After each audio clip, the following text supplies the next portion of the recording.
අයිබෝවන් රජයේ විභාග සඳහා කුප්පිය Facebook පිටුවට ඔබ සාදරයෙන් පිළිගන්නවා. ඉතින් අපේ අරමුණ වන්නේ රාජ්‍ය නිලධාරීන් තමන්ගේ ශේෂ්ත්‍රය පිළිබඳ යම් අවබෝධයක් ලබා ගත යුතුයි. ඒ අවබෝධය ලබා දෙන්න. ඒ වගේම රාජ්‍ය නිලධාරීන්ට විවිධ අවස්ථාවල විභාගවලට මුහුණ දෙන්න සිද්ධ වෙනවා. ඒ විභාගවලට මුහුණ දෙද්දී තමන් මුහුණ දෙන විභාගයට අදාළ දැනුම එක්කාසු කරගන්න ඕනේ. ඒ දැනුම ලබා ගන්න පුංචි උපකාරයක් මේ හරහා කරන්න තමයි අපි බලාපොරොත්තු වෙන්නේ. ඉතින් අද දවසේ පළවෙනි වීඩියෝ එක විදිහට මම බලාපොරොත්තු වෙනා කතා කරන්නට බලතල බෙදීමේ ක්‍රියාවලිය ගැන. මොකක්ද මේ බලතල බෙදීමේ ක්‍රියාවලිය කියන්නේ? මතක තියාගන්න ඕනේ කාරණයක් තියෙනවා. බලතල බෙදීම කියලා එකකුත් තියෙනවා. බලය බෙදීම කියලා එකකුත් තියෙනවා. බලය බෙදීම කියන්නේ අපේ රටේ 13 වෙන ආණ්ඩුක්‍රම ව්‍යවස්ථා සංශෝධනයෙන් ඇතිවෙච්ච ක්‍රියාවලියක්. අපි ඉදිරියේදී පිළිබඳව කතා කරනවා. නමුත් අපි රාජ්‍ය සේවයේ පිළිබඳව රාජ්‍ය සේවයේ කටයුතු පිළිබඳව මූලික સિદ્ધාන්ත කතා කරද්දී මේ බලතල බෙදීමේ ක්‍රියාවලියේ ඉඳලා කතා කරොත් වැදගත් කියලා මම විශ්වාස කරනවා. ඒ නිසා මේ බලතල බෙදීමේ ක්‍රියාවලිය ඔබ දැනගත යුතු මාතෘකාවක් විදිහට සැලකලයි ඔබත් එක්ක අද ඒ පිළිබඳව සාකච්ඡා කරන්නේ. එහෙනම් මේ රටේ රාජ්‍ය යාන්ත්‍රණය ක්‍රියාත්මක කිරීම තීන්දුව తీරන ගැනීම සඳහා සමස්ත බලය තියෙන්නේ මේ රටේ මහ ජනතාවට. ඒක මම නෙමෙයි කියන්නේ. අපේ රටේ උත්තරීතර නීතිය ආණ්ඩුක්‍රම ව්‍යවස්ථාවේ තුන්වෙනි ව්‍යවස්ථාවෙන් කියනවා පරමාධිපත්‍ය බලය. එහෙම නැත්නම් රටේ තියෙන උත්තරීතර බලය මේ රටේ මහ ජනතාව සතුයි. ඒ පරමාධිපත්‍ය බලය අන්සතු කළ නොහැකි කියලා. මොකද්ද කියන්නේ? මේ රටේ උත්තරීතර බලය මහ ජනතාව සතුයි. ඒ අන්සතු කළ නොහැකි. ඒ බලයට කියනවා නමක් මොකද්ද? පරමාධිපත්‍ය බලය. පරම ආධිපත්‍ය. පරමාධිපත්‍ය බලය. උපරිම ආධිපත්‍යයක් තියෙනවා. මෙන්න මේ බලය මහ ජනතාව සතුයි.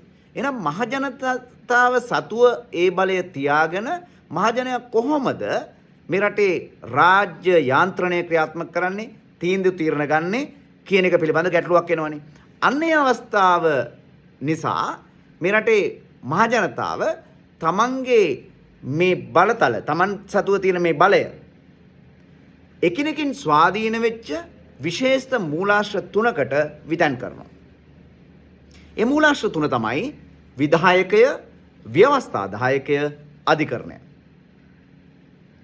මොකද්ද? විධායකය, ව්‍යවස්ථාදායකය, අධිකරණය.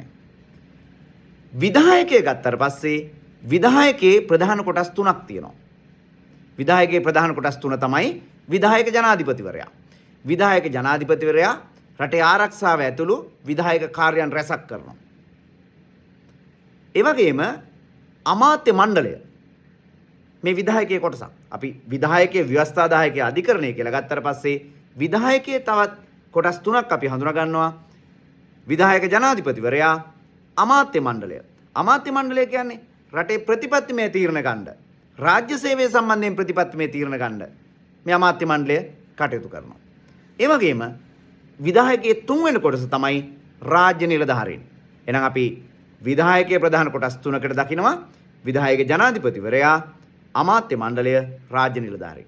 ඔන්න මහ ජනතාව බලය විතන් කරලා විධායකය හදලා තිනවා. විධායකයේ අර කියන කොටස් තුන තියෙනවා. මොනවද කොටස් තුන? විධායක ජනාධිපති, අමාත්‍ය මණ්ඩලය, රාජ්‍ය නිලධාරීන්. ඊළඟට ව්‍යවස්ථාදායකය. ව්‍යවස්ථාදායකයේ රටේ තියෙන්නේ නීති රීති සම්පාදනය කරන්න.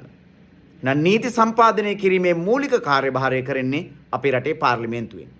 එහෙනම් මහ ජනතාව තමන් නියෝජනය කරමින් මේ රටට අවශ්‍ය කරන නීති රීති හදන්න පාර්ලිමේන්තුවට බලය දීලා තියෙනවා. පාර්ලිමේන්තු මන්ත්‍රීවරුන් තමන්ගේ ඡන්දයෙන් පත් කරලා පාර්ලිමේන්තුවට යොමු කරලා තියෙනවා තමන් වෙනුවෙන් තීන්දුව తీරන ගන්න, තමන් වෙනුවෙන් නීති රීති හදන්න කියලා. ඒ වගේම ආණ්ඩුක්‍රම ව්‍යවස්ථාවේ විධිවිධානයන් යටතේ පිහිටවන ලද අධිකරණයක් මගින් ජනතාවගේ අධිකරණ බලය ක්‍රියාත්මක වෙනවා. ඔක තමයි අපේ රටේ බලතල ක්‍රියාත්මක වීමේ ක්‍රියාවලිය. එහෙනම් අපි දැනගන්න ඕනේ මේ රටේ රාජ්‍ය යාන්ත්‍රණය ක්‍රියාත්මක කිරීම නැත්නම් රට ක්‍රියාත්මක කිරීමේ බලය ප්‍රධාන වශයෙන් තියෙන මේ රටේ මහ ජනතාව සතුව. මේ මහ ජනතාව සතු මේ බලය ප්‍රධාන වශයෙන් මූලාශ්‍ර තුනකට විතන් කරලා තියෙනවා. විධායකය, ව්‍යවස්ථාදායකය සහ අධිකරණය. විධායකයේ ප්‍රධාන කොටස් තුනක් තියෙනවා.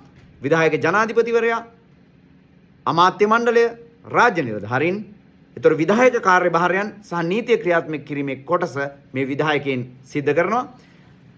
ව්‍යවස්ථාදායකය කියන්නේ රටේ පාර්ලිමේන්තුව. පාර්ලිමේන්තුවේ මූලික කාර්යභාරය තමයි නීති සම්පාදනය කරන එක.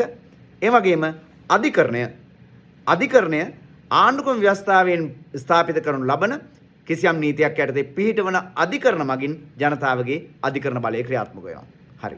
ඉතින් මේ විදිහට මේ බලතල බෙදද්දී ඒ එකිනෙකින් ස්වාධීන ආයතන සංවරණ තුලන ක්‍රමයට එකිනෙක ආයතනවල ක්‍රියාකාරීත්වයේ කෙරෙහි මැදිහත් වෙනවා කියන එකත් මතක තියාගන්න ඕනේ. සංවරණ තුලන ක්‍රමයට මැදිහත් වීමේ ස්වභාවය පිළිබඳ අපි ඊළඟ දවසේ සාකච්ඡා කරනවා. ස්තුතියි ඔබට.